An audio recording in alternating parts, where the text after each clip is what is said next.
Can you hear me?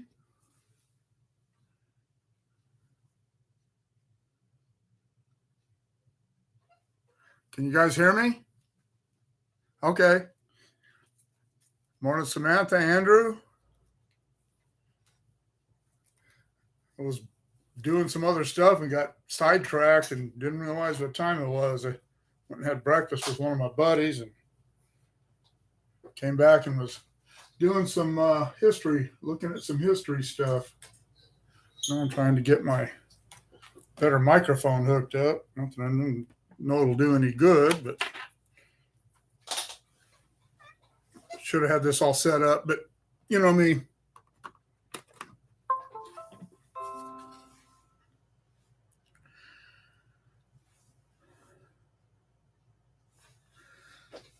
It's nice and cold here in Bakersfield today. Foggy, really foggy. We don't get a lot of the Thule fog anymore in town because of all the parking lots and streets and buildings and stuff. But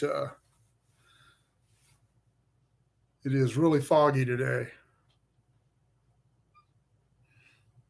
One of the things I was doing was got a couple of new books. John Signor stuff. This one is still in the plastic. Salt Lake Division. Haven't had a chance to dig into them yet. God, these people. They must have 9,000 numbers they call from. You block them, it doesn't make any difference. They just use another one. The charities. Charities I already give to. So I don't concern myself with answering them. 30-something. Yeah, I'm not sure how cold it is out there today, but the fog's, it's damp and just makes it feel colder. It's probably in the, I don't know. Well, let's see. It says it's 36. So, yeah, it gets cold. Always hated working in the fog. And it's foggy all the way up the valley. Around Bakersfield, as I said, we don't get much of it anymore, but up the valley, as soon as you get out of town in the agricultural areas, it gets really dense, and working in it is, I hate it. I'd rather work in the rain or snow. I think I'd almost rather work in the wind, and I do not like the wind. Clement, welcome from the UK. Welcome from Wales. All right. Hang on, all the cats wants in. Come on. This cat only wants in because the door is closed.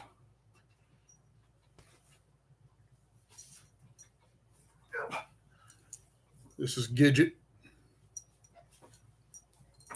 Okay, you can go out now. That's the one that we got when she was 3 days old. The only reason I told my daughter we could keep her is because I didn't think she'd survive. And boy, she did.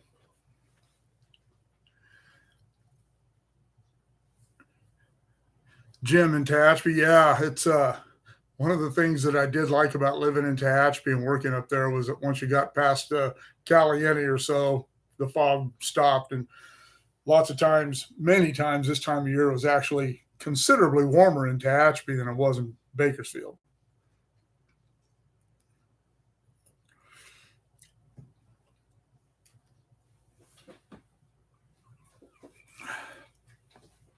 Oh. All right. Well, one of the things, there's only a few of you on here, but I'm going to go ahead and start talking about it. Oh, Jimbo. Hey, okay. That I already have everything scheduled for the rest of the month for December, and I am probably not going to do anything in January. I have plenty of videos to schedule and put up. That's not an issue, but I need a break. I've been really, really busy all the way from about July, really. And I've done a lot of stuff with subscribers, which I enjoy doing. Don't get me wrong. And then going out on my own and doing things, plus all the stuff I've got to take care of in real life. So I'm going to take a vacation in January. I'll probably shoot some stuff. I I'm sure I'll get bored, but I'm going to schedule anything the way I usually do. I will take my calendar and you can see all the stuff that I put on there about when I'm going to go shoot and when I'm going to schedule things. It's become a part-time job.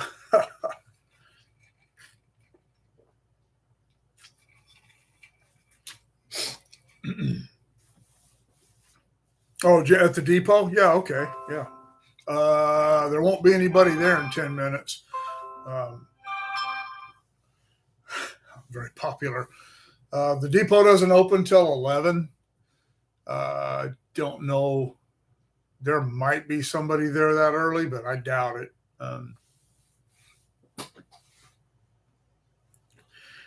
And for those of you know, I'm talking to Jim. Jim's going to donate some books to the Depot Museum up in Tehachapi. We did a curators meeting up there Tuesday, and evidently someone has donated a large number of books. All the books that we had up there, and at one time we had dozens and dozens of them, have all sold. They're all gone now. And one of the things about being a curator up there, and I've mentioned this before, is that I get first crack at most of the books. And a guy walked in one day, and I was working up there, and he walked in and he goes, "Oh, you're here," because I thought maybe I'd beat you to him this time, but he didn't. I only collect books. I don't collect anything else. Well, guitars, but those are a little harder to collect because they're so expensive. But I got, you see, those books, and you see that I just got the other two. But a lot of the books that I get, I will purchase them from the museum, read them, and then give them back to them. Some of them I keep, but ones that are I don't know, like general type information books, I'll read them and give them back. I generally don't keep those. The ones I keep are generally on specific areas, and I have them from all over the world, and I like that. But anyway, yeah, January I'm going to take a break. Got some family stuff coming up at Anaheim Supercross. My oldest daughter and I are going to go down the first week to the box office at Anaheim Stadium and buy. I think there are about 15 of us going this year, so we're going to go pick up everyone's tickets to avoid the $15 service charge on tickets, and it's easier to pick your own seats then. And then January 28th is Anaheim 2, which is the race that we historically go to. And I have a couple of things that I want to do in January that don't involve anything important or anything to do with the channel. And I'm looking forward to taking a little breather. But I will be around if you're a subscriber and you're going to be in the area. Let me know, and I will make time. I will make time for that. If you're going to, if you're coming from if you're from LA or something, you can come up anytime. But if you are coming from a distance and you're going to just happen to be in the area and you want to go look at some stuff, as long as the weather's not too bad. I don't care. I don't care if it's cold and windy, but if it's muddy, I don't like going out in it so much, just because I don't want to get stuck. Don't have a 4-wheel drive. Do have Jennifer's car, though. It's an all-wheel drive. When I had to use it when my truck was broke down, that thing gets around really well, that little Ford Escape. But yeah, she's not too hip on me driving that thing out on the right-of-way roads. Gosh, I keep getting text here.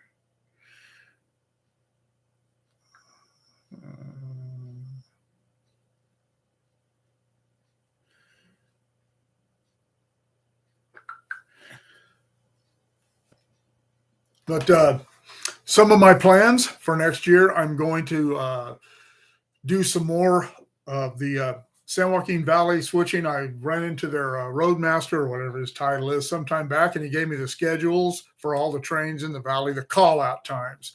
And call out times don't necessarily rarely mean that's when they're going to start working. That's just when the crew goes on duty. They'll usually say if the call out time for the Buttonwillow branch is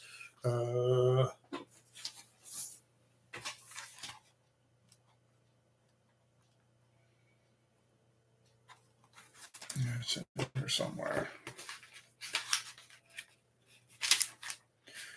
Call out for the Buttonwillow is daily at 8 a.m.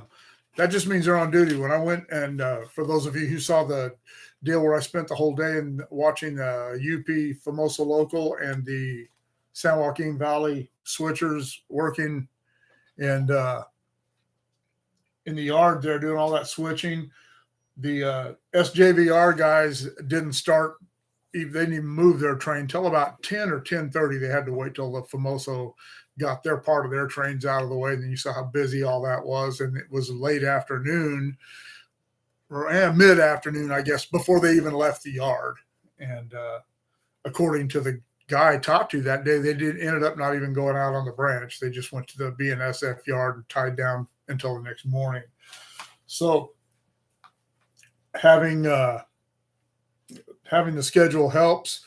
I want to get up to Visalia where they do some street running up there down the middle of the street in Visalia on the old Southern Pacific Visalia Electric branch. And I want to catch that. And I'm going to do some stuff up the valley. I'm going to do a piece on the California high-speed rail, what they've got going with that. I haven't been some of you saw the little video I posted, the short that I posted the other day, and then I have one coming up on December 27th that I shot up in the valley, a little over on the BNSF and some on the UP. Our lines are parallel up the valley, and but I shot a little piece of some of the construction that's going on in the Wasco area. And I want to I haven't been to Fresno since they cut my job up there. I haven't been to Fresno for any reason, but I understand that they've got quite a bit of the structures up there, the bridge across the San Joaquin River and some of the other big things up there completed. So I'll catch some of that, catch some trains up the valley. I know that the Tehachapi is much more popular and certainly much more scenic, but I'd like to get around and do something else. Sure, we'll do some road trips. Jennifer and I are going to try to go to Phoenix for the Supercross race there in April, but we'll see how that works out. Maybe catch some trains at Williams again up in that area. I don't know. We'll have to see what happens. But I would like to do at least one road trip. I'd like to get out on the SEMA sub and get up to Caliente, Nevada. And they will run about half a dozen trains a day on that line. So I'd have to spend a couple of days up there to put some stuff together. But yeah, I have some ideas.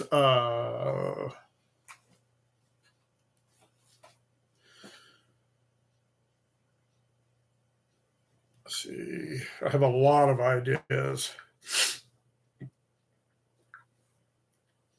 I'm doing one right now.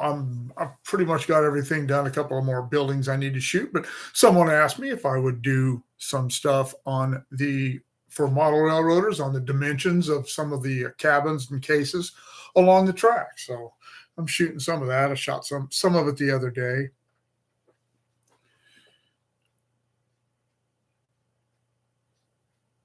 Jack Gill, ATL, you're back there in the humidity.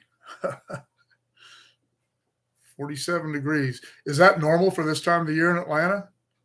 I'm not really familiar with southern weather. We lived in Columbus, Georgia for about 3 months when I was a kid. It was pretty cold there. We lived there in September, October, November. Can you guys still hear me?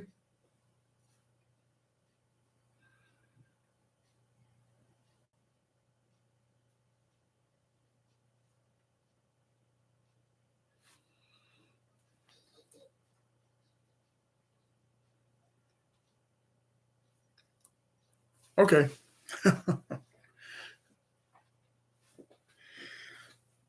But anyway, I'm going to do some stuff on not on specific circuitry on the railroad, but I've had people ask questions of some of the videos that I've done about signal circuits, and I'll explain some of that. I'm not going to, I've had people ask me about specific questions about how crossing circuitry works. I'm not going to get into that. Those are things that I don't need to be sharing. Someone asked me a while back uh, why I would share what I've shared on how crossings work already, but I give away no secrets on that. There's nothing in any of those videos anybody could use to figure out how to manipulate the signal system, crossing or otherwise.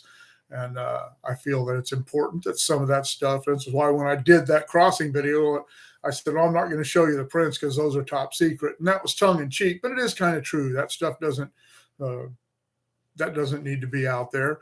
I go over the basics of the way things work. I want to do a piece on the memorial, the cross and bench and plaque at the Loop about the that was put there for the engineer and brakeman who perished in the 1989 derailment at Riverside. Some stuff about the joint facility, more stuff about track structure. Um, I want to go do a piece on the Searles Tunnel and the 1982 fire. I got a ton of stuff. I'm not going to go over it all. Uh, I really like, there's a couple of industries, and I know industries aren't everybody's thing, but I'm fascinated by machinery and industrial plants and stuff. And there are a couple of big agricultural industry plants in the valley that one of them before COVID told me, yeah, come on up, we'll give you a tour, but I haven't been up there since. And then I was just directed by the folks at Western Milling in Famoso. I talked to them. They said to go up and talk to the folks at the main office in Goshen, which is up by Tulare. And that's a gigantic plant. It's got its own little switching yard in the middle of the plant. And I'd like to get up there. Some stuff out on the Palmdale Cutoff where I have shot 0 videos out there.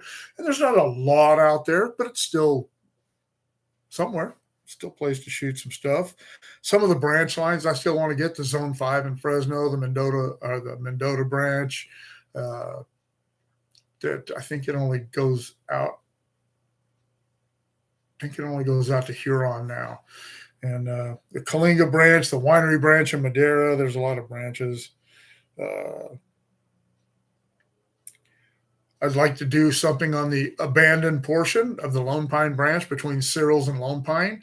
And that's something I'll have to put together. It will have to be planned where my wife can take me out, drop me off in the pickup, and then meet me at a couple of locations on up the hill roadbed, and I can ride the KTM up the roadbed because you can't get out to most of those places in a vehicle. But do a piece on the 83 flood and the 32 flood at Woodford. Lots of stuff coming up. Lots of ideas. And does anyone have any questions or any comments or anything? I knew that what I had to say wasn't going to take long.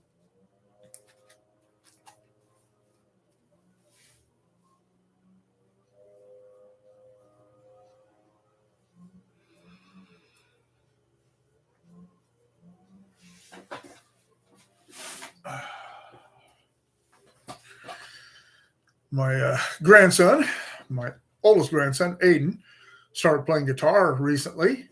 He's taking lessons and stuff. I actually have to go get him. He's the one who gave my pickup to my old truck when I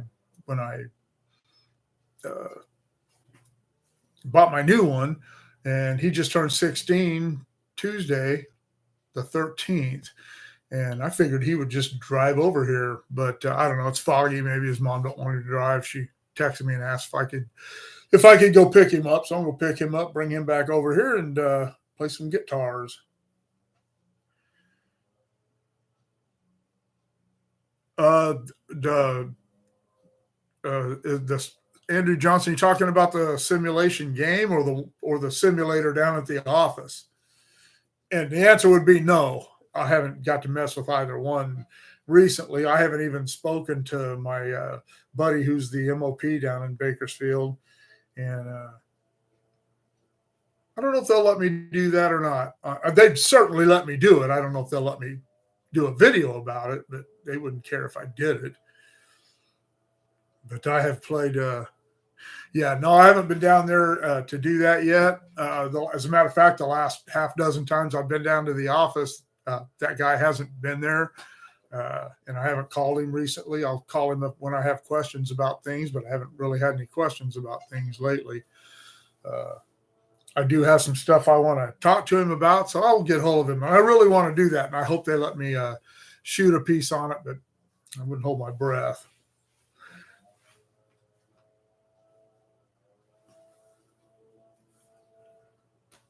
The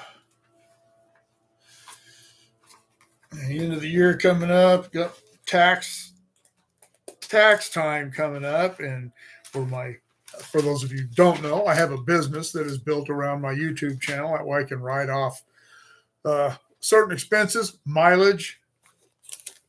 This is just from May until now. This is all the places I've gone, miles. If I go out of town, I can write off. Whenever I take a trip, no matter what it's for, like when I go over to the coast every summer for my golf tournament, doesn't matter if we go on a Harley trip or whatever, I shoot at least one video and write the whole trip off. So that helps at the end of the year. And it's perfectly legal. My tax guy said there isn't a thing I've done that's wrong. The channel, if all you ever do is lose money, to say if your business never makes a dime, you can only do that for a couple of years. They'll only allow you to write that stuff off. But it makes money. I spend more money than the channel makes. But as long as the channel is making money, it doesn't have to turn a profit for me to be able to continue to write this off. And that really helps. And speaking of that, I'll put this in another video, but I've had Brian Simpson, who's a multiple time donor to the channel, Carl England, Brian Hickey, who's also donated a few times, and Ed Frizzell. I love that name. Lefty Frizzell was one of my favorite country artists. But those guys have donated. My Patreon channel, still, I only had 4 patrons, and one of them left. That's not working out well. I'm going to give it till the end of January. That will be 3 months. And if I don't have more than,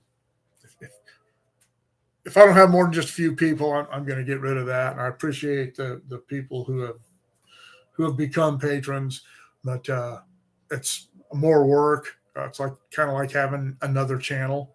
It is like having another channel. And I don't mind doing it. I wouldn't mind doing it if it paid to do it, but it isn't.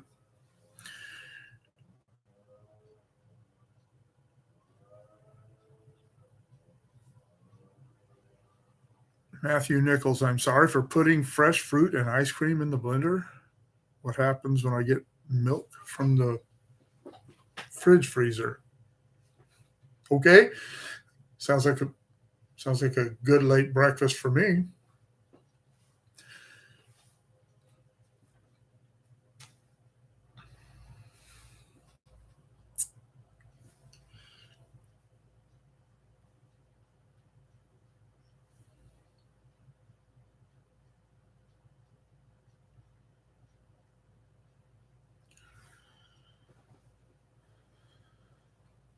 Yeah.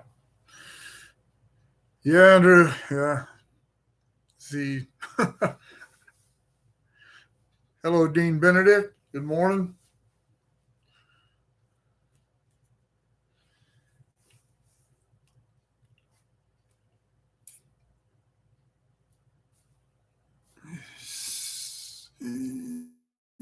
Something that doesn't say anything. But I really I just wanted to touch base with everybody or anyone who wanted to get up and have a look at this. But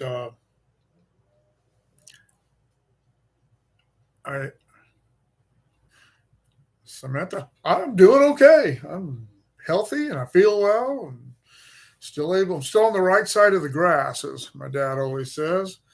And I have no complaints. Been the last few times that I've gone out shooting videos, I have done a lot of hiking around. I've got some cool stuff coming up that I shot from up on top of Tunnel 1. I took some stills and some video from up there, and that was a hike. I had to rest when I got up there. But yeah, I'm good. I'm healthy. My body's no more beat up than it has been for a long time.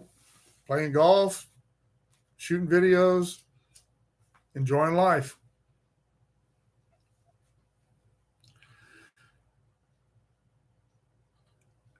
It is 10:30 Pacific time where I am. So yeah, that's a big difference. Andrew Johnson, did you see my the videos I put up with the Stephen Humphrey, the gentleman who came over and visited me from England? He's from London. Didn't come over to visit me. He was here doing some rail fanning, and we spent a couple of days together. He was a really cool guy. Excuse me. And had a lot of fun together. My wife is obsessed with British culture, and so the first day we were together, she took the day off work and went with us so she could ask him a lot of questions. Funny listening to him talk about British stuff that I knew nothing about, but she insisted on going. What are my feelings? Dean Benedict asked, what are my feelings on the Biden administration's deal for the railroad unions? I don't like to get into politics on this channel, but my opinion is it didn't matter who was in office. It wouldn't have made a damn bit of difference. The same thing would have happened. The government is not going to allow railroads or the aviation industry to go on strike right now. That's just not going to happen. They're not going to let that happen. It's never happened in the past. I did a video about that a while back, that every time the strike talk started in my entire career, it almost always got hammered out without intervention, but the government intervened two different times, once on a lockout and once on a walkout. And so I figured that's what was going to happen. So, and my feelings on it are just, I just knew it was going to happen. I really don't feel one way or another about it.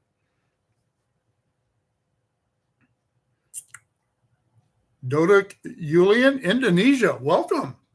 I think you're the first person I've seen from Indonesia. SP Bob, I'm going to be doing, I just talked a minute ago about how I'm going to be doing some more stuff on the branch lines around here. There are a lot of branch lines in the valley, so there's plenty of targets of opportunity, and I'm pretty much, even with the SP stuff, I've pretty much got all the schedules of when those trains will go out on those branches and switch. So that's something that I'm hoping to do more of in 2023. And Flynn, I've got a lot of places. I talked just a while ago about doing some more stuff up the valley, maybe some more road trips. And I'm always up on the Tehachapi. I'm always looking for another place. As I said, I got some stuff from the top of Tunnel 1, which is the first time I've been. I want to get up on Tunnel 5. Just target of opportunity. The last time I went out with a subscriber, which was this past Tuesday, and Wednesday, and we caught a train at the old former where Tunnel Half used to be. First time I've ever caught a train there, even in stills.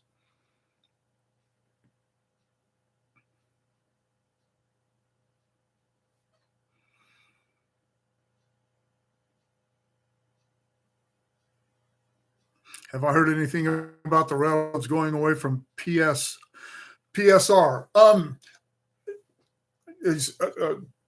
James Cotter, and he's talking about some of the shorter trains, which I've noted in a lot of the videos that I've made recently. There are a lot shorter trains, but PSR is a lot more than just train length.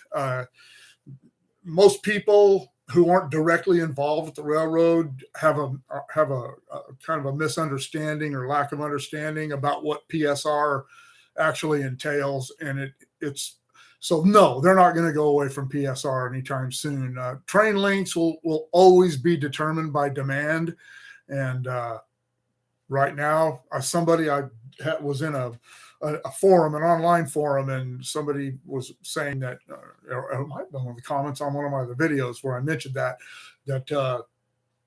the supply chain issues are ending and places are stocked up. I live within hollering distance of a Walmart, and their parking lot, one end of their parking lot is completely filled with containers full of Christmas stuff.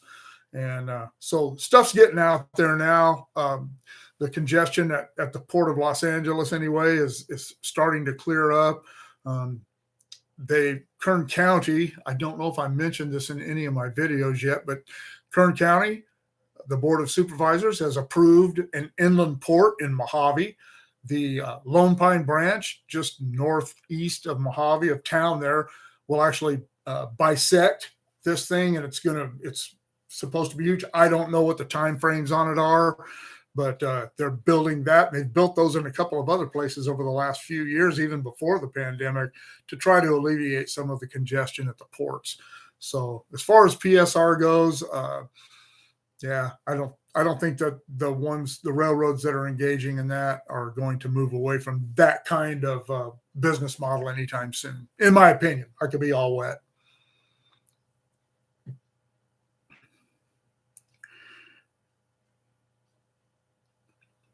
That's okay, Dean. Yeah, no problem. The thoughts concerning paid days off. I think that every employer should have sick days. The railroad makes it, in their argument, made it sound like they give their workers sick days, but they don't. And I think I mentioned that in that video. What we have is our disability, which goes through the Railroad Retirement Board, and it's archaic. It pays virtually nothing. You forfeit. They said 3 days. That's not true. You forfeit 5 days, unless they changed it. I was on disability in 2018 when I had my shoulder surgery, and forfeit 5 days without pay, and then you go on disability, which I said is archaic. It's fortunately for me, my finances were in a place where I was able to afford to pay my bills on the paltry what they give us, but they don't have sick days. If you get sick and you have the flu for a couple of days or whatever, you smash your finger and you don't want to go back to work until it feels better, you have to use your vacation time, or you have to take off without pay. They need to give these guys sick days. And as far as time off, yeah, it would be nice for them to have more time off. But as I've told everyone, it's not a secret when you go to work in train service. It's not like the railroad waits until you're done with your probation period and springs this work schedule on you. Everybody for the last 100 years has known what you're getting into when you go into train service. And it's for some people and it's not. I play golf regularly. A good friend of mine now, he retired in 2005, was a locomotive engineer, and he's almost mad about it, thinking, what are these people complaining about? He loved his job. But I wouldn't want to be a trainman. I would never have wanted that. For me, I don't like sitting that long, for one thing. I like being out, and if I have to dig a ditch or climb a pole, so be it. But I'd rather do that than be sitting in the cab of a train or a truck. And I don't know. It would not have been for me. I like my weekends. I like my time off. So I get it. But when you go into that, you know what you're getting yourself into. And the railroads have been trying to hire people for years. They've been trying to put trainmen on, but they get these classes, and I'm told that they get these indoctrination classes where they tell people, and they said half the people just get up and leave because they didn't realize it was going to be like that. So I don't know. As with any industry, it's for some people and it's not for some people. I had a guy on my gang when I was a gang foreman. He had about 10 years and he transferred to operating back in the mid 90s. And I ran into him a couple of years later. He was working up in the valley and we were doing a job up there and he come on, he was on a train waiting for us and he got down. We started talking. I asked him, I said, you missed the signal department? He said, every weekend. So it is what it is. If they can get some more time off, that would be good. I'm not opposed to that.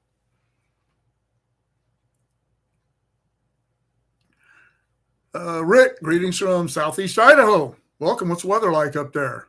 Oh, 15 and snowy. Answer my question right off the bat.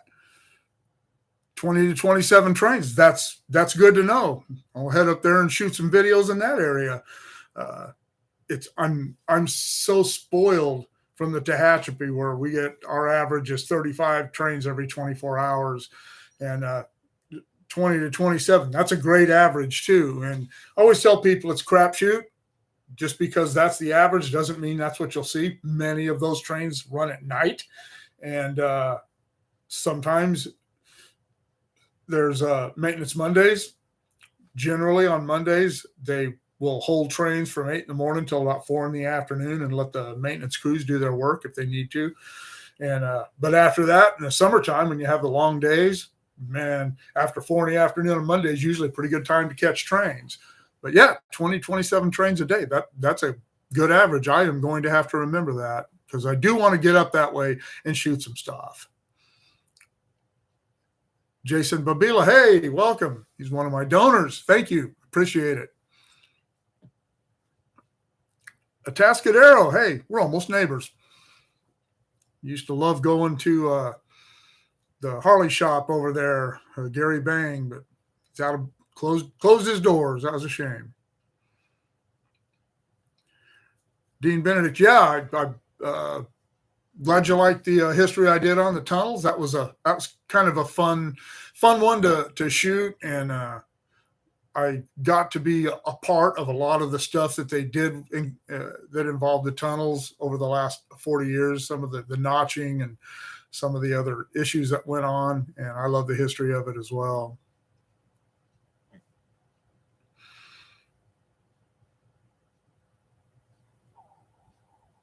Oh, so they're going to do kind of an inland port up on the river.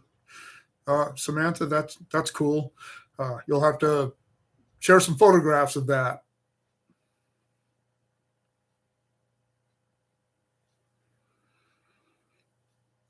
Yeah, Jason, that's what I was just talking about. That if you just get sick, you're just screwed, and that's not out of all of the things because none of this was really about wages from any of the unions. It was about more about working conditions. I know that the signal guys they had some wage stuff going on, but they were okay with what they ended up getting. And so, yeah, the sick days thing was the one that I was the most sympathetic with the guys about, with the workers at the railroad. I can definitely sympathize with that.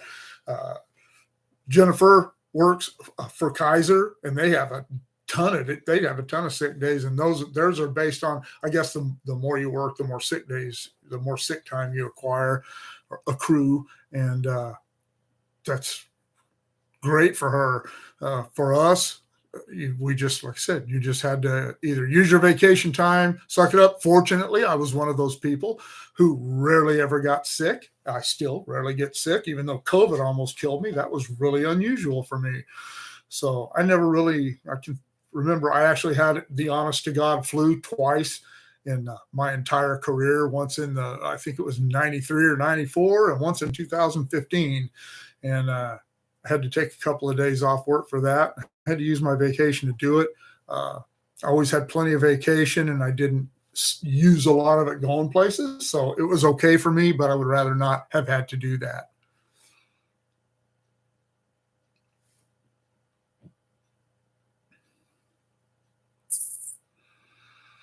Yeah, and that's Jason was talking about, like I said, if you have the time to cover it, but what happens if You've already used your vacation, especially if you haven't been there very long. You only have a couple of weeks vacation. You've already used it, and it's late in the year, and you get the flu, or in some case, I know people who have needed to take time off because someone in their family was sick.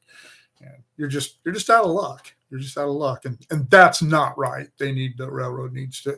Because my buddy who still works there, we were talking about that, and he said, and he made some point. What difference does it make to them? They're paying you anyway. What are you going to not be able to do in one day that's going to affect operations on the railroad? I know that it's a little harder in train service, but to get someone to cover you if you're sick, but it's not impossible, and the railroads need to quit acting like it is. Brian, hey, morning. Brian's another donor. Just got back from the cat house. Randy Bowman from Indiana. Welcome. Good morning. Yeah, there are some Central Coast people here, huh? Hey, Vaughn. Good morning, buddy. How you doing? Vaughn's one of my little buddy train fans that I see at the Tehachapi Depot almost every time I go up there. I'm going to be up there tomorrow working. I'll probably see Vaughn tomorrow. California, and he has this YouTube channel, California Rail Fanner, mostly Tehachapi. Go check out his channel. He does a lot of shorts and stuff. And go check out his channel and give him a subscribe and a like. Guy Car 360, northeast of England. Thanks. I hope you get out to Tehachapi. I don't know if you I was just talking a minute ago about the gentleman I had over here from London for a couple of days doing videos out there, and we had a lot of fun. So if you ever get out here, hit me up. I'll take you to the cool places. Railfan Ryan from Moore Park. That's another almost neighbors where the internet's concerned. Moore Park's not too far from here. James Cotter. No, we don't have paid time off on the railroad. No. As I said, it's all we have is disability. And with the railroad, your pension, your disability, and your unemployment, say if you're laid off, all come out of your railroad retirement fund. And as I said, and same with your unemployment as it is with your disability, it's archaic. They're really the railroad retirement. And this isn't the company. The company has nothing to do with what the Railroad Retirement Board offers you. And the Railroad Retirement Board are notoriously tight. They don't want to cut loose with anything. It was quite a fight just to get them to do the 30-60, where if you have 30 years of service when you're 60, that you could retire with your full pension, which is exactly what I did. Prior to that, I guess it was 65. I'm assuming. I think I was still a pretty young guy when they got that. But yeah, they don't want to cut loose with anything. They're notoriously tight. And anybody who's ever had to deal with them knows what I'm talking about. Pony Horton. Hello. Good morning.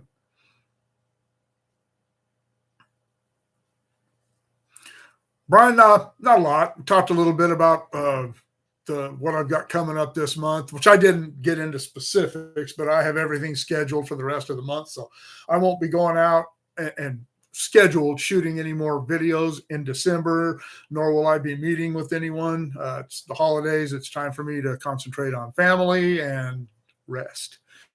But I'm probably going to take a short vacation in January. I will probably still do a little stuff, but nothing scheduled. And some of the plans for 2023, which involve shooting in different places than Tehachapi, doing some branch line stuff. And then we were talking a little bit about some of the stuff that was going on in the negotiations over the strike. But anybody who's anywhere at all online is probably knows all about that. People just ask me what I thought about it. Hey, Kurt, what's going on? Kurt's a regular commenter, and for all of you folks that comment on my videos, I really enjoy it. I love looking at the comments, answering questions.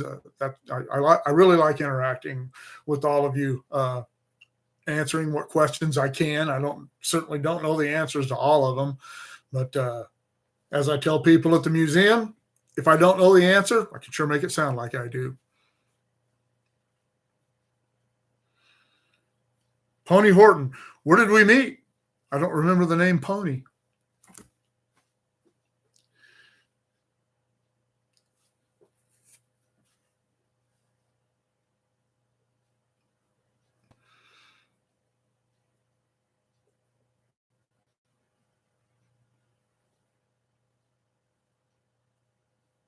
Brian Simpson, I haven't been watching much of anything lately. Uh, if you're talking about Discovery, no, I don't care for Discovery. The one that I do like, the one Star Trek thing that I do like that I wasn't sure if I would was Lower Decks, the animated thing. It's hilarious. I love it.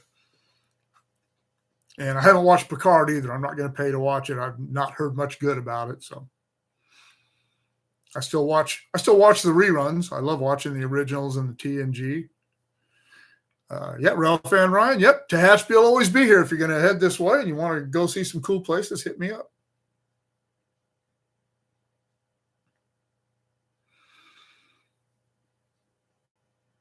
Super chat donation. I don't even know how to do that. Let's see if it says anything about that here. Manage.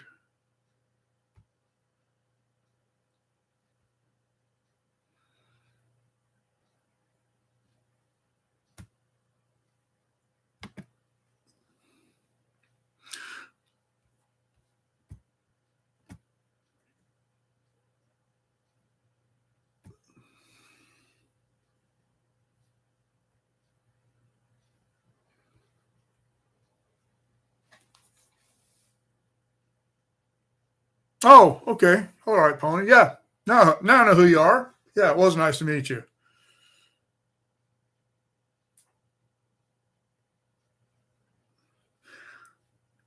Yeah, Kirk, there are a lot of really cool places in Tehachapi for all of you that are very easily accessible. You don't have to even you do it in a Prius.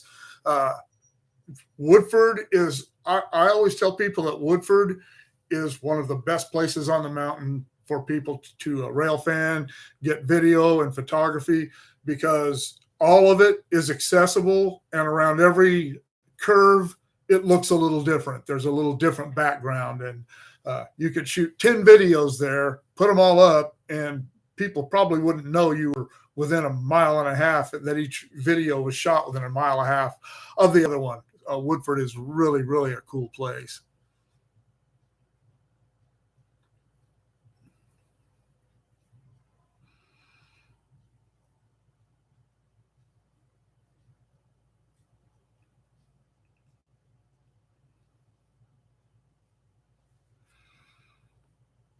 Hello, William Clare. Good morning. It depends on which end of cable you want to get to. If you want to go to the crossovers, you have to turn off of 202 just past the end of between the end of the 202 bridge and Tehachapi Boulevard, and you turn like you're gonna, and it looks like it's a little thing, a driveway looks like it goes up to those houses, and then turn back, go down along the bridge. That's how you get to the cable crossover. If you want to go to West Cable down at the end of Double Track, you need to get, you can actually drive all the way through from the crossovers down there. It's a long drive. I don't recommend it in a car. A lot of times they have rock slides up there that you don't have good ground clearance, you won't make it over them. But if you go down a Broom Road and turn around and go back towards Tehachapi, just after you go past the tunnels, you'll see a turnout. It has a road that drops down to the tracks that takes you right down to West Cable. Yeah, Strange New Worlds hasn't been too bad, Brian. Yeah, right. I always tell people, don't go to Tehachapi on Mondays. If you're going to go up there, unless the days are long and you're going to be up there, you have time to be up there between 4 in the afternoon and dusk, stay away on Mondays. Generally, they don't do big projects any other day of the week. That's not a given, though. But when they do, they try to do it either on double track or there's a siding so they can put up a Form B and run trains around the work site. That's like you saw when I did the switch change out and when they laid the rail at Woodford. That's what they did there using a Form B.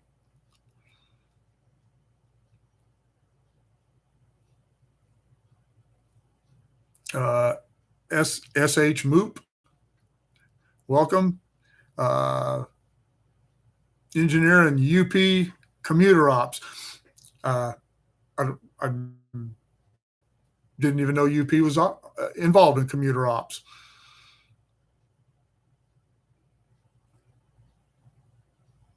Yeah. From the Bay Area, I assume. I'm guessing that's what you're talking about. But I don't go to Conan's much because I'm not a pastry guy, and sandwiches and stuff like that, they're not my thing. Want a good burger? Want good corn dogs? Go to the burger spot. That's it. Grecian's is okay. Haven't been out there in quite a while.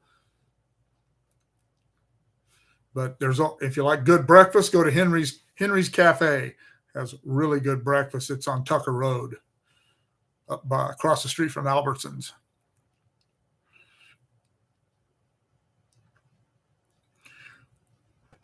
Yeah, Vaughn. I already said hi to you. I even told people to check out your channel, buddy. I'll see you. I'm gonna be up there tomorrow. I'll see you at the museum.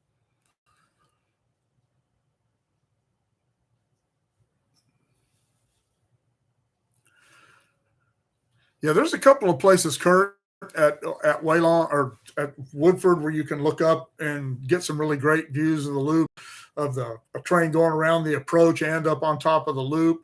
If you drive all the way, I don't know if you've been there, if you drive all the way to the little spot above the east end by the fourth crossing of the creek, by the big bridge, that's a really cool place to watch the loop, trains on the loop as well.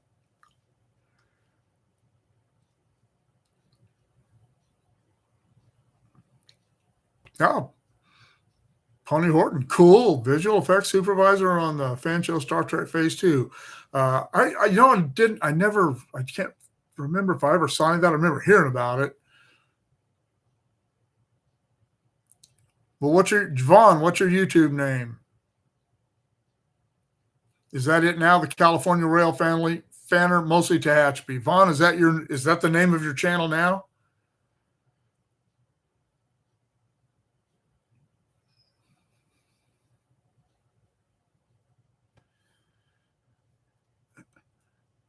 Yeah, I wouldn't take a Saturn from the crossover down to the west end. In optimal conditions, yeah, you could make it, but there's, especially this time of year, the conditions are rarely optimal. The rocks almost always tumble down in the cuts, and the trucks can get over them fine, but even in my F-150, I still drag the axle or the differential over them once in a while. So, yeah, better not try it in a Saturn.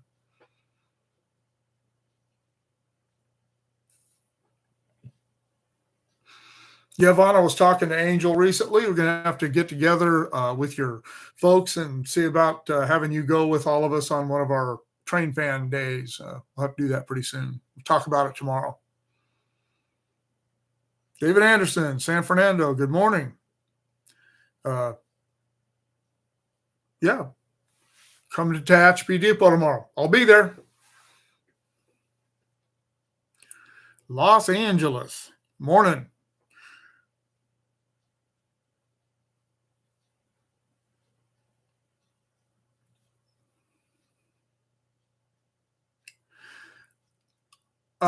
Brian, we do presentations. Just let someone at the depot know ahead of time that you want to do that, and they'll set it up. Usually when we do that, we will sometimes open the depot an hour early. We did that for a special needs in June, but let me know.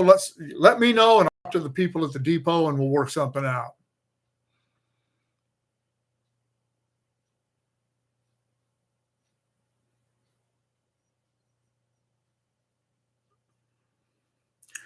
Yeah, Kirk, the area between Tunnel 3 and Tunnel 5 is cool. The ruins of Tunnel 4.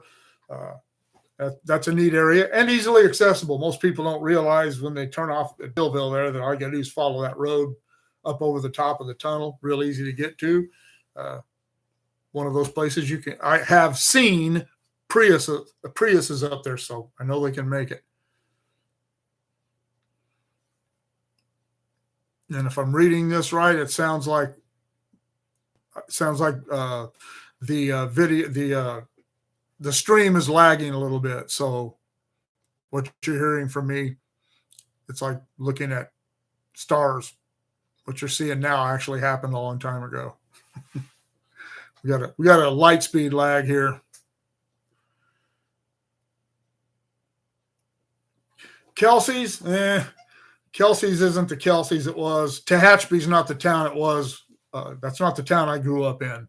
And Kelsey's, they don't even have chili sizes anymore. And that's what I always got when I went to Kelsey's. And to be honest with you, I'm just not that impressed with them anymore. I've been there 3 or 4 times over the last couple of years. And I don't know. I'm one of those old farts when it comes to Tehachapi. Sometimes I almost get angry when I go up there because it's just so different than it was when I grew up. I don't even like going to the mountain festival much anymore. I'll go there. I have a friend who paints and sells paintings there, and I will go there and visit her. This last year, I actually bought one of her paintings. She offered to give me a really steal deal on it, but I told her no, I will purchase it. I took this photograph, the train coming out of the tunnel in the loop, at the loop, and this is 85 or 86, I can't remember now. And I had posted it somewhere, and she used it to paint this watercolor, and I've got them hanging up on my wall here in the office. But I will go visit her. She lives in Huntington Beach, so she's not up much, but yeah, I just don't even go. I go to the Tehachapi Old Timers Picnic, and that's cool because I get to see a lot of people. I go to the Mountain Festival, and I rarely ever see anyone I know.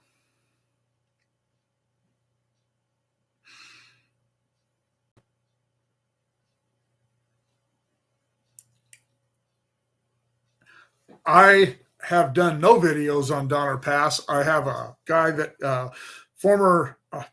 he was a co-worker, I guess. We only worked around each other a couple of times, Jim Atkins, and he lives up there, and he has told me that when I get ready to go up there and do some stuff on Donner Pass, as I am on Tehachapi, he is super familiar with Donner and how to get into some of the out-of-the-way places, and I will definitely be doing that at some point. That will be a trip that I'll probably have to go up there and spend a week in that area because there's some other places in the area that I would like to shoot videos, but I haven't yet. And as far as let's see, I misread that. Sorry, but yeah, James, I will get up on Donner. I will definitely do that at some point.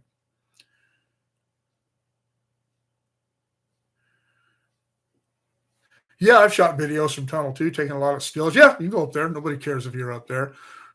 It's a pretty popular place. You can actually get down at the bottom of Tunnel 2 as well. You can drive right down there, walk right down there. It's a really cool place to shoot videos with that big, long approach across the fill. And then if you're looking the other way, going up through Bealville. No, no, I don't have a Wonder Hussy calendar. I wouldn't mind, but no, I don't have one.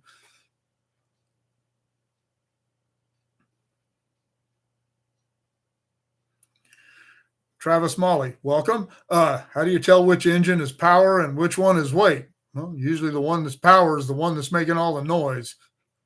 As I've said in many, many, many videos, for someone who worked at the railroad for 40 years, I am so non-conversant when it comes to operating practices. When I did the deal last year sometime about the AC and DC locomotives, I didn't even know we had AC and DC locomotives until one of you suggested I do a piece on it. I had to go talk to my operating manager buddy, and he took me out and showed me the differences. So Yeah, I don't know. I take some of these viewers and subscribers out, and they know so much more about that kind of stuff than I do. And as I said in the video that I posted last about the broken rail day, is that I'm beginning to pick some of this stuff up through osmosis, just spending time with some of these people out shooting videos.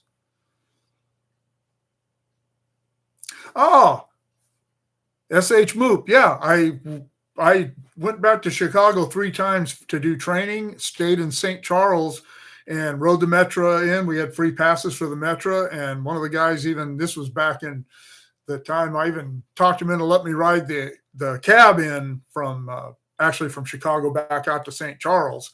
And yeah, that was in, at that time was either in 2010, 2008 or 2010. I can't remember which time it was now. Yeah, that was pretty neat. I never did ride the L's out there because they told me they were really scroungy. So, and I didn't need to. I preferred to walk around and look at things. Donnie Biederman, Donnie Biederman, Merry Christmas. Stay well. Thank you. You as well. And you and your family. I hope you have a nice, safe, healthy, happy, Merry Christmas.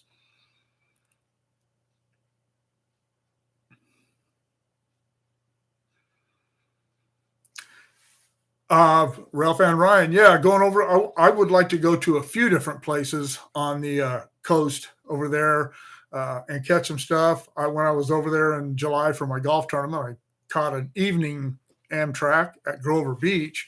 But yeah, I wouldn't mind putting a video together with 20 Amtrak since it only takes them 10 seconds to go by.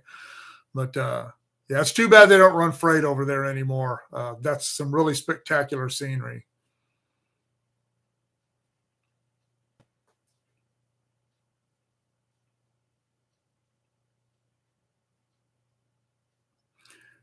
Brian, yeah, I'd like to get up when I go up to do Donner. One of the things I'd like to do while I'm up there, spending that time up there, would be check out the Feather River. I've been along Donner in certain places sometimes, and obviously I've driven and ridden across I-80, but I've never been up the Feather River Canyon, and it looks so awesome.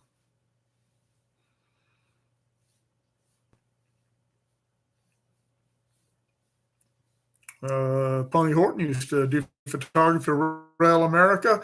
Yeah, they had some good looking equipment, and they a nationwide company, so they ran in a lot of cool places.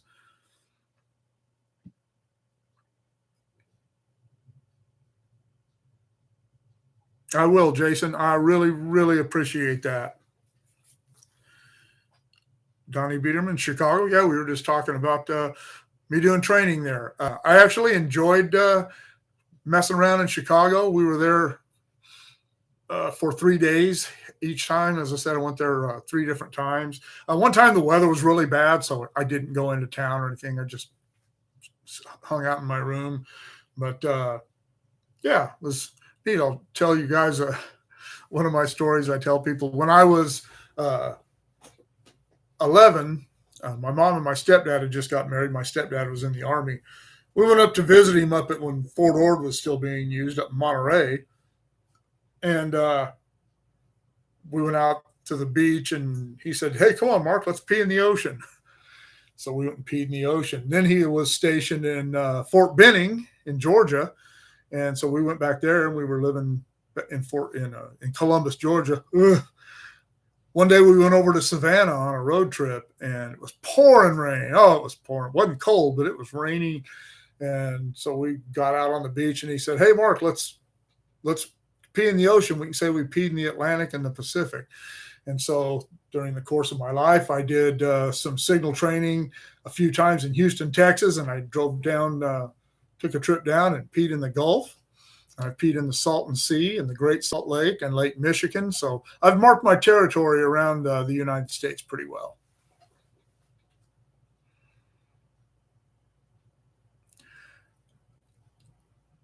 JMax, WI, they would not sell us old signal equipment, but they told us if we could figure out a way to get it out of there ourselves without using cranes, that we could have it. And I am not a collector.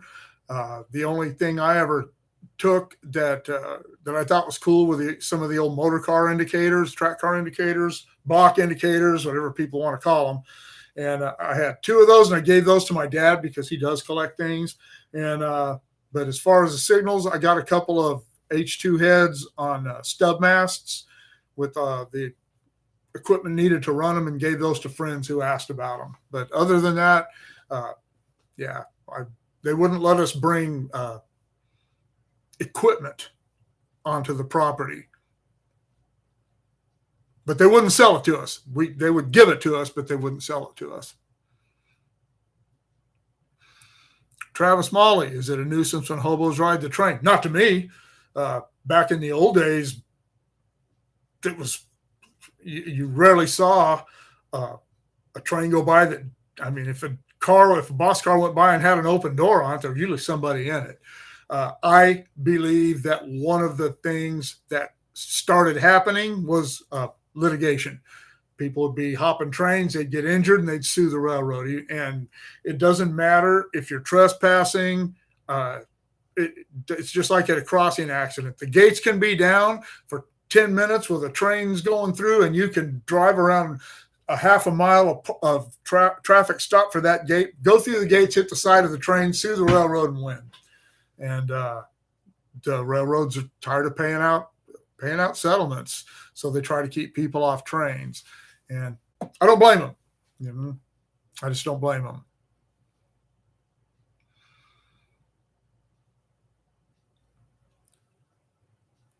And one of the things too that has happened with people on trains, I know that this happened a couple of times while I was working. They'd get in gondolas that had poles or pipe in them, and the train would come to a stop, and that load would shift, and people were killed. I know that was one of the other issues about trying to keep people off trains.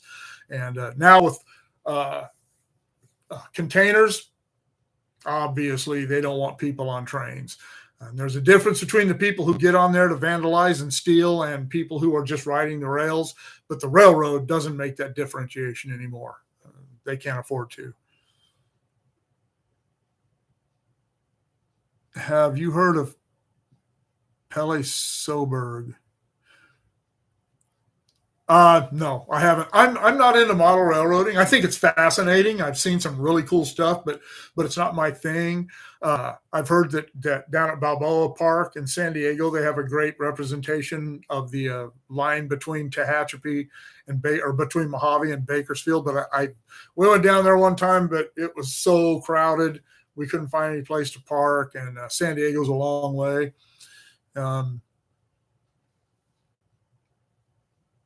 But so no, I haven't. I don't know if anybody saw the piece I did on the Southern Pacific caboose that's done between Marcel and Waylong, a guy named Les Combs, and he has an in-scale layout of the line between Bakersfield and Tehachapi. Actually, between Bakers and Monolith is in there too. It's really, really cool. If you haven't seen that, that's model railroading in a caboose or something like that. It's in my other stuff playlist, I believe. Really cool though.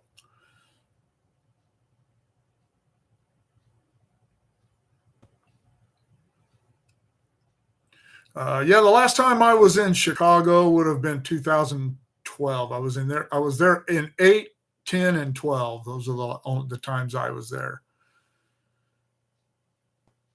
Chuck Lee II, welcome. Good morning. Merry Christmas to you and your family as well. The Edwards Air Show video. I know that that's not everybody's thing. Just like with museums, those videos don't get a lot of views, but I like them. And I love aviation, especially military aviation. And the Edwards Air Show was really awesome. And I really enjoyed it because our grandson went. He'd been wanting to see something like that. And it was really good. It was a little warm, but not too awful bad, but awesome. I just love watching that stuff. It's so cool. Did you serve on a KC-135, Chuck?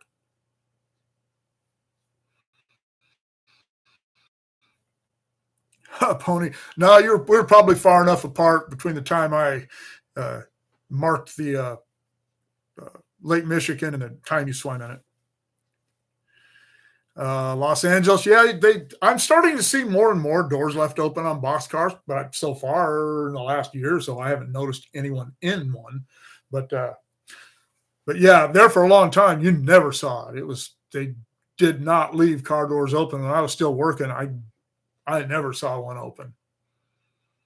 I mean, well, later on, after especially after UP took over. James Cotter, all right. Have a good day at work and appreciate the wishes for the Merry Christmas and Happy New Year, and the same for you and your family. Thank you.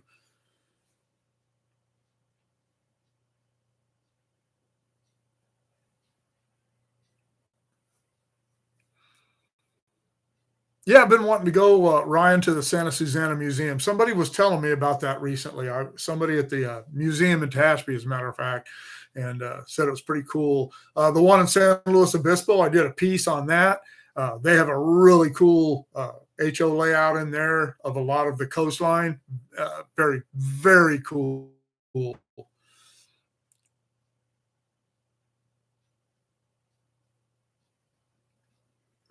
Travis Molly, my pleasure.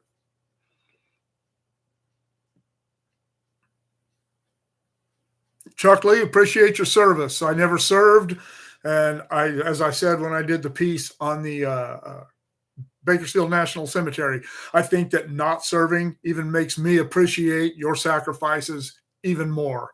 Uh, so I truly appreciate your service. It's not just a platitude. I really mean it. Thank you, Andrew Johnson. Merry Christmas to you and yours as well. Wicker Bill, how about a guitar video sometime? I injured my left arm in August of 2021, and I really did a number on it. I tore my bicep tendon off my forearm, and I'm just now getting to where I can play again. It's been a very, very long recovery. It's not painful. I just don't. They had to pull the piece that tore. They had to cut that off, drill a hole in my arm, my bone, and pull the tendon through there and anchor it underneath. So I lost a lot of my rotation ability, and it's coming back slowly. But it's not something that's going to be a lifelong thing. But it's hard for me to move around on chords. I can do scales and stuff okay, but once I get going again, and I do have one of my videos, the first video I did, it's in my other stuff playlist, the tour of my office and guitar room, where I did get out all my guitars and play them a little bit just so you could see what they sounded like. I wasn't warmed up. I just picked them up and started playing, so I sound terrible, but I've got a couple of new guitars. A couple, they're not new, they're different, which I plan on doing a video specifically about those guitars that I inherited from my friend who recently passed away. So yeah, I'll do that. I will do that soon.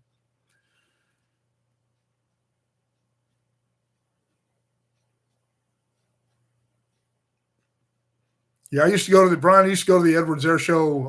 I missed it a few years, but I started going in the late 80s and went to just about every year. I don't remember what year it was, in 1990 or 91, the only time they ever flew the X-29 in public, and I got to see that, and that was awesome to watch.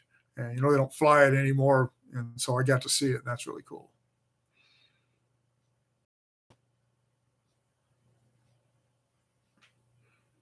Yeah, Pony, talking about the hobos, transients, whatever you want to call them. I never, ever, ever had an issue with one. I had them come up and ask me if I could give them a ride sometimes or whatever, which I couldn't do, but I never had any issues with them. I never was threatened by any of them. They were just trying to get from one place to the other.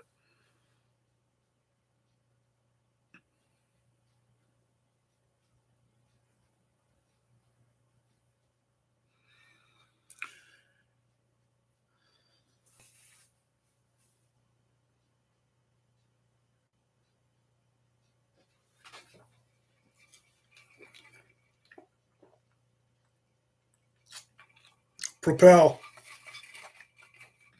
Papa's jug.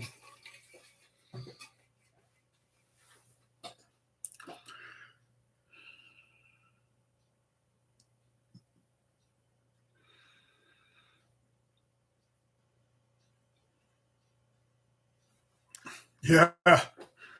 It's a good thing it's like that too, because I knock it over and drop it all the time. If I didn't have that sippy cup top, my floors would be more of a mess than they already are.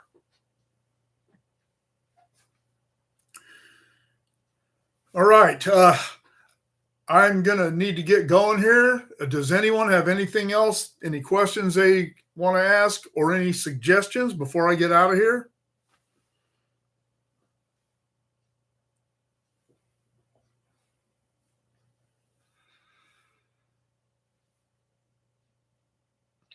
Merry Christmas, Pony. Maybe see you up to Depot sometime.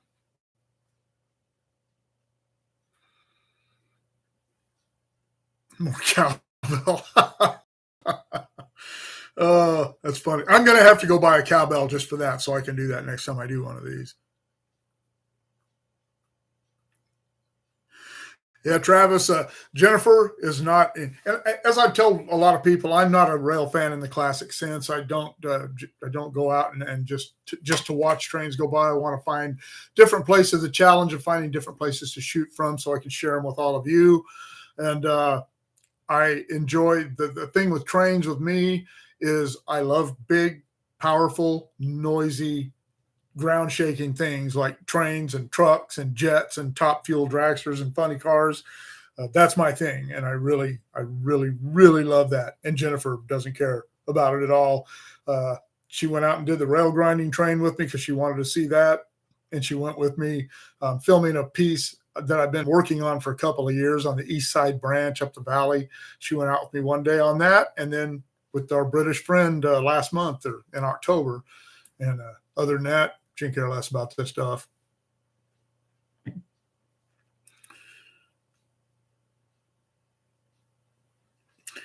All right. Well, Merry Christmas, everyone. Hope everybody has a wonderful holiday season. A great new, and I hope 2023 works out swimming for everyone. So I'm gonna get out of here. I've got some things to do. I'm gonna go pick up my grandson, bring him over. We're gonna play some guitars, and see what happens after that. But thanks for joining. Thanks for the questions. Thanks for the ideas. And remember to keep shooting me the ideas. If you come up with one, you all know my email, motorpoet59@gmail.com, or drop them in the comments below. All right. Take care, everybody. Merry Christmas.